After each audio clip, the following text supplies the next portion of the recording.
ओम नमः शिवाय। आज सुनिए सावन मास महात्म्य का अध्याय 17 का वर्णन। देवी पार्वती को बताते हुए महादेव जी आगे कहते हैं कि देवी वहां से लोमशेश्वर का दर्शन करने के लिए जाए।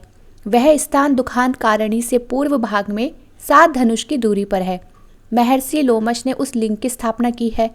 लोमशेश्वर के प्रसाद से ही लोमशी दीर्घायु हुए। जो भक्ति भाव से लोमशेश्वर की पूजा करता है वह दीर्घायु और सुखी होता है। उसके शरीर में रोग और घाव नहीं होते। लोमशेश्वर के पश्चिम भाग में 5 धनुष के अंतर पर तृणबिंदीश्वर लिंग प्रतिष्ठित है। मुनीश्वर तृणबिंदु एक मास पर कुश के अग्रभाग में एक बिंदु जल लेकर पीते और तपस्या करते थे। इस प्रकार अनेक वर्षों तक प्रभास क्षेत्र में मेरी आराधना करके वे परम सिद्धि को प्राप्त हो गए। वहां से परम उत्तम चित्रपथा नदी के समीप जाए। वह ब्रह्मकुंड और चित्रादित्य के बीच में बहती है। जिस समय यमदूत चित्र को शरीर सहित उठाकर ले गए, उस समय ये समाचार पाकर उनकी बहन चित्रा को बड़ा दुख हुआ। तब वे चित्रा नदी के रूप में परिणत होकर अपने भाई की खोज करने के लिए समुद्र में ही समा गई। ब्राह्मणों ने उसका नाम चित्रपथा रख दिया। जो मनुष्य चित्रपथा में स्नान करके चित्रादित्य का दर्शन करता है वह सूर्य देव के परम धाम में जाता है। कलयुग में चित्रपथा नदी अंतर्धान हो गई है। केवल वर्षा काल में ही उसका दर्शन होता है। भोजन करके या बिना भोजन किए, रात में या दिन में, पर्व के समय या फिर बिना पर्व के, मनुष्य पवित्र हो या अपवित्र, जब जहाँ जिस अवस्था में चित्रपथा नदी का दर्शन करे वही उसका पुण्य काल है। उसका दर्शन ही पुण्य पर्व है। कोई समय विशेष उसकी महत्ता का कारण नहीं होता। स्वर्गवासी पितृ उस नदी का दर्शन करके हर्ष से गाते और हंसने लगते हैं कि हमारे वंश का कोई यहाँ आकर श्राद्ध करेगा और हमें एक कल्प तक के लिए तृप्त कर देगा। ऐसा जानकर सभी पापों के नाश और पितरों की तृप्ति के लिए वहाँ स्नान और श्राद्ध करना चाहिए। महादेव जी कहते हैं, देवी ब्रह्मकुंड के उत्तर भाग में रूप कुंड है। वहाँ स्नान करके मनुष्य चोरी के पाप से मुक्त हो जाता है। उसमें स्नान करने के प्रभाव से उसके वंश में 7 जन्मों तक कोई चोर और क्रूर नहीं होता। जो शस्त्र से मारे गए हो अथवा पापी रहे हो, ऐसे पूर्वजों की मुक्ति के लिए वहां शिवरात्रि को विशेष रूप से पिंडदान आदि कार्य करने चाहिए। वहीं पर उत्तम रत्नेश्वर लिंग है, जिसकी स्थापना साक्षात भगवान विष्णु ने की है। जो रत्न कुंड में स्नान करके रत्नेश्वर की पूजा करता है वह 7 जन्मों तक लक्ष्मीवान, बुद्धिवान तथा गाय बैल आदि पशुओं से संपन्न होता है। जो श्रवण नक्षत्र और द्वादशी के योग में विधिवत उपवास करके भक्ति पूर्वक उनकी पूजा करता है वह मनोवांछित फल को पाता है। देवी वह स्थान मुझे विशेष प्रिय है। मैं वहाँ सदा निवास करता हूँ और प्रलय काल में भी उसका त्याग नहीं करता। वह सुदर्शन नामक वैष्णव क्षेत्र भी कहा गया है। उसका विस्तार सब और 36 धनुष तक है।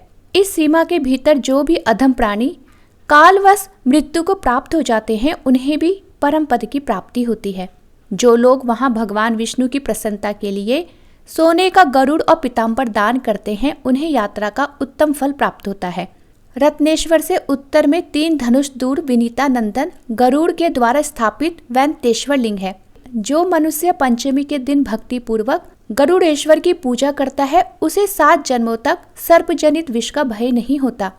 जो वैंतेश्वर को पंचामृत से स्नान कराकर विधि पूर्वक उनका पूजन करता है वह स्वर्गलोक में आनंद भोगता है। महादेव जी कहते हैं, हे देवी, इसके बाद सावित्री से नैऋत्य कोण में स्थित अश्वरूढ़ राजभट्टारक रवंतक का दर्शन करने के लिए जाए। उनके दर्शन से मनुष्य सभी विपत्तियों से छूट जाता है। जो रविवार युक्त सप्तमी तिथि में उनकी पूजा करता है उनके वंश में कोई भी मनुष्य दरिद्र नहीं होता। इसलिए यत्न पूर्वक उन्हीं की पूजा करें। महादेव जी कहते हैं, पार्वती, मद्र देश में अश्वपति नाम से प्रसिद्ध एक धर्मात्मा राजा थे जो सब प्राणियों के हित में तत्पर, क्षमावान, सत्यवादी और जितेंद्रिय थे, किंतु उनकी कोई संतान नहीं थी। एक समय राजा अश्वपति ने प्रभास क्षेत्र की यात्रा की। यहाँ के तीर्थों में घूमते हुए वे सावित्री स्थल पर आए। वहां उन्होंने सावित्री व्रत का अनुष्ठान किया। इससे उनके ऊपर ब्रह्मा जी की प्रिय पत्नी भूर्भुवा स्वः स्वरूपा सावित्री देवी प्रसन्न हुई और मूर्तिमती होकर उनके नेत्रों के सामने प्रकट हो गई। उनके हाथ में कमंडल शोभा पा रहा था और मुख तथा नेत्र प्रसन्नता से खिले हुए थे। सावित्री बोली, राजन, वर मांगो। राजा ने कहा, देवी मुझे संतान चाहिए। तब सावित्री बोली, राजन तुम्हें एक पुत्री की प्राप्ति होगी। ऐसा कहकर सावित्री देवी अंतर्ध्यान हो गई। तब कुछ समय के बाद राजा अश्वपति के यहाँ एक दिव्य रूप धारणी कन्या उत्पन्न हुई। सावित्री की पूजा से सावित्री ने ही प्रसन्न होकर वह कन्या दी थी, इसलिए ब्राह्मणों ने उसका नाम भी सावित्री रख दिया। वह राजकन्या मूर्तिमती लक्ष्मी की तरह बढ़ने लगी। उसे देखकर लोग यही कहते थे कि ये कोई देव कन्या ही पृथ्वी पर उतर आई है। एक दिन उस देव रूपिणी कन्या को देखकर मंत्रियों से परामर्श करके राजा ने कहा, बेटी तुम्हारे विवाह का समय आ पहुंचा है, किंतु अब तक तुम्हारा किसी ने वरण ही नहीं किया। मैं जब विचार करके देखता हूँ तब यहाँ मुझे तुम्हारे योग्य वर ही नहीं दिखाई देता। इसलिए देवता आदि के द्वारा मैं निंदनीय ना हूँ, ऐसा कोई प्रयास करना आवश्यक है। मैंने धर्मशास्त्रों में ये बात सुनी है कि जो कन्या पिता के घर में विवाह संस्कार से पहले ही अपने को रजस्वला देखती है, उसके पिता को ब्रह्म हत्या का पाप लगता है। इसलिए मैं तुम्हें बूढ़े मंत्रियों के साथ तीर्थ यात्रा के लिए भेजता हूँ। तुम स्वयं अपने पति का वरण करो। जो आज्ञा कहकर सावित्री ने पिता की बात मान ली और यात्रा के लिए निकल पड़ी। वह राजश्रियों के सुंदर तपोवन में गई, वृद्ध महर्षियों के चरणों में मस्तक झुकाया और समस्त आश्रमों और तीर्थों में घूम फिर से घर पर लौट आई। वहां उसने अपने सामने आसन पर विराजमान देवर्षि नारद को देखा और प्रणाम करके पिता से कहा, शाश्वत देश में एक धर्मात्मा क्षत्रिय राज्य करते थे। उनका नाम धूमत सेन है। वह दैववश अंधे हो गए। उनका सामंत रुक्मी पहले से ही उनसे वैर रखता था। उसने ये अवसर देखकर राजा का राज्य छीन लिया। राजा धूमत सेन अपनी पत्नी के साथ वन में चले गए। उनकी पत्नी की गोद में एक छोटा सा बालक भी था। राजा का वह पुत्र वन में ही बड़ा हुआ है। वह परम धर्मात्मा है। उसका नाम सत्यवान है। सत्यवान ही मेरे मन के अनुरूप पति है। मैं उन्हीं को प्राप्त करना चाहती हूँ। नारद जी ने कहा, राजन सावित्री अभी बच्ची है, तभी इसने गुणवान सत्यवान का वरण किया है। उसके पिता सत्य बोलते हैं, उसकी माता भी सत्य बोलती है और वह स्वयं भी सत्य बोलता है। इसलिए मुनियों ने उस राजकुमार का नाम सत्यवान रखा है। सत्यवान को अश्व बड़े प्रिय है, अर्थात घोड़े बहुत प्रिय है। वह मिट्टी के घोड़े बनाया करता है और अश्व के चित्र भी बनाता है। इसलिए उसका दूसरा नाम चित्राश्व है। किंतु उसे स्वीकार करके सावित्री ने बहुत भारी कष्ट मोल ले लिया है। धूमत सेन का वह पुत्र शिक्षा, दान और गुणों में देवताओं के समान है। कुशी नरराज शिवी के समान सत्यवादी और ब्राह्मण भक्त है। ययाति के समान उदार, चंद्रमा के समान सुंदर, अश्विनी कुमारों के समान रूपवान और अतिशय बलवान भी है। किंतु उसमें एक दोष है। आज से 1 वर्ष पूरा होने पर उसकी आयु समाप्त हो जाएगी और वह अपना शरीर त्याग देगा। नारद जी की ये बात सुनकर राजा ने अपनी पुत्री से कहा, बेटी सावित्री जाओ और किसी दूसरे श्रेष्ठ पति का वरण करो। ये सत्यवान तो 1 ही वर्ष में शरीर त्याग देगा। तब सावित्री बोली, पिताजी राजा लोग एक बार ही कोई बात कहते हैं। विद्वान पुरुष भी एक ही बोली बोलते हैं और कन्याओं का दान भी केवल 1 ही बार किया जाता है। ये तीनों बातें एक बार ही होती है। सत्यवान दीर्घायु हो या अल्पायु, गुणवान हो या गुणहीन, उन्हें एक बार मैंने वरण कर लिया, अब वे मेरे पति हो गए। इसलिए अब दूसरे किसी का वरण मैं नहीं करूँगी। पहले मन में निश्चय करके ही वाणी द्वारा किसी बात को कहा जाता है, फिर उसे कार्य रूप में बदला जाता है। मैंने भी यही किया है और इस विषय में मेरा मन ही प्रमाण है। नारद जी ने कहा, राजन अगर सावित्री की यही इच्छा है तो आप भी इस संबंध को अब स्वीकार कर लीजिए और इसे शीघ्र ही कर डालें। आपकी पुत्री के विवाह में कोई विघ्न नहीं पड़ना चाहिए। ऐसा कहकर नारद जी स्वर्ग को चले गए। तब राजा ने उत्तम मुहूर्त में वेदों के पारगामी ब्राह्मणों के द्वारा कन्या का सब वैवाहिक कार्य संपन्न कराया। सावित्री भी मनोवांछित पति को पाकर बहुत प्रसन्न हुई। इस प्रकार उस आश्रम में निवास करते हुए उन चारों का कुछ समय बीत गया। सावित्री दिन रात चिंतित रहती थी। नारद जी ने जो बात कही थी वह सावित्री भूलती ही नहीं थी। उसने मन ही मन हिसाब लगाकर ये जान लिया कि आज से 4थे दिन मेरे पति की मृत्यु होने वाली है। इसके बाद उसने त्रिरात्रि व्रत प्रारंभ कर दिया। उसे पूर्ण करके सावित्री ने स्नान किया और देवता पितरों का तर्पण करके उसने सास ससुर के चरणों में प्रणाम किया। इसके बाद सत्यवान हाथ में फरसा लेकर वन को चल दिए। सावित्री भी उनके पीछे पीछे चली गई।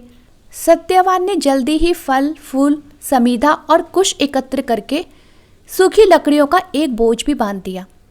इसके बाद वह बरगद की शाखा का सहारा लेकर बोले, प्रिय, मेरे सिर में बहुत तेज दर्द हो रहा है। मैं थोड़ी देर के लिए तुम्हारी गोद में सिर रखकर सोना चाहता हूँ। सावित्री बोली, महाबाहो, आइए विश्राम कीजिए, थोड़ी देर बाद हम आश्रम में चलेंगे। इसके बाद सावित्री की गोद में सिर रखकर सत्यवान जैसे ही पृथ्वी पर सोए, तुरंत ही सावित्री ने एक पुरुष को देखा जो काले और पीले रंग के दिखाई देते थे। मस्तक पर किरीट और अंगों में पीताम्बर धारण किए वह साक्षात सूर्य की तरह शोभा पा रहे थे। सावित्री ने उन्हें प्रणाम करके मधुर वाणी में पूछा कि आप कौन हो? दूर ही रहो, पति भक्ति के प्रभाव से मुझे कोई धर्म से गिरा नहीं सकता। प्रज्वलित अग्निशिखा की तरह मेरा कोई स्पर्श भी नहीं कर सकता। यम ने कहा, पतिव्रते, मैं सबका संयमन करने वाला यम हूँ। तुम्हारे पति की आयु क्षीण हो गई है और मेरे दूत तुम्हारे पास आकर इन्हें ले जाने में असमर्थ है, इसलिए मैं स्वयं ही आया हूँ। उनके ऐसा कहने पर सत्यवान के शरीर से अंगूठे के बराबर एक पुरुष निकला जो पाश में बंधा हुआ था। सावित्री ने उसे देखा और स्वयं भी यमराज के पीछे पीछे चलना प्रारंभ कर दिया। पातिव्रत के प्रभाव से उसे वहां जाने में कोई श्रम नहीं होता था। उस समय यमराज ने उससे कहा, सावित्री, तू बहुत दूर चली आई, अब लौट जा। इस मार्ग में कोई भी जीवित पुरुष नहीं चल सकता। सावित्री बोली, भगवान, मुझे चलने में ना तो परिश्रम होता है और ना ही ग्लानि। एकमात्र पति को छोड़कर स्त्री के लिए दूसरा कोई अवलंब ही नहीं है। इस प्रकार और भी बहुत सी धर्मयुक्त मधुर बातें सुनकर सूर्यनंदन यम सावित्री पर बहुत प्रसन्न हुए और बोले, देवी, तुम्हारा कल्याण हो, तुम कोई वर मांगो। तब सावित्री ने विनित होकर 5 वरदान मांगे। मेरे महात्मन ससुर को नेत्र प्राप्त हो, उनका खोया हुआ राज्य भी मिल जाए, मेरे पति जीवित हो, निरंतर उनके धर्म की वृद्धि हो और मेरे पुत्रहीन पिता को पुत्र की प्राप्ति हो। धर्मराज ने वरदान देकर उसे भेजा। पति को पाकर सावित्री का मन प्रसन्न हो गया। अब वह स्वस्थ चित्त होकर पति के साथ आश्रम में गई। ज्येष्ठ पूर्णिमा को उसने यह व्रत किया था जिससे उसके सौभाग्य की रक्षा हुई। देवी पार्वती ने पूछा, हे महेश्वर, सावित्री ने जिस व्रत का पालन किया वह कैसा है, बताने की कृपा करे। महादेव जी बोले, देवेश्वरी, पतिव्रता सावित्री ने जिस व्रत का पालन किया है उसका वर्णन करता हूँ, सुनो। ज्येष्ठ शुक्ल त्रयोदशी को दांत साफ करके स्नान करके त्रिरात्र उपवास का नियम ग्रहण करें। जो स्त्री त्रिरात्र अर्थात 3 रात का व्रत करने में असमर्थ हो वह जितेंद्रिय होकर त्रयोदशी को नक्त व्रत, चतुर्दशी को अयाचित व्रत और पूर्णिमा को उपवास करे। प्रतिदिन सरोवर, किसी बड़ी नदी या झरने में स्नान करे। यदि पांडुकूप में स्नान कर ले तो सब में स्नान करने का फल प्राप्त हो जाता है। विशेषतः पूर्णिमा को सरसों, मिट्टी और जल से स्नान करना चाहिए। एक पात्र में बालू भरकर अथवा जौ, चावल या तिल आदि धान्य भरकर उस पर 2 वस्त्रों में लपेटा हुआ बांस का पात्र रखें और उसमें सोने, चांदी अथवा मिट्टी की बनी हुई सावित्री देवी और ब्रह्मा जी की सर्वांग शोभित प्रतिमा स्थापित करें। फिर उन प्रतिमाओं पर 2 लाल वस्त्र चढ़ाएं और अपनी शक्ति के अनुसार उन दोनों विग्रहों की पूजा करें। चंदन, सुगंधित पुष्प, धूप, दीप, नैवेद्य, तोरई या लठजीरा के फूलों से, कुम्हरा और ककरी के फूलों से, नारियल, छुहारा, कैत, अनार, जामुन, नींबू, नारंगी, कंकोल, कटहल, जीरक, खांड, गुड़, लवण, चरभट तथा सप्तधान्य आदि वस्तुएं बांस के पात्रों में रखकर निवेदित करें।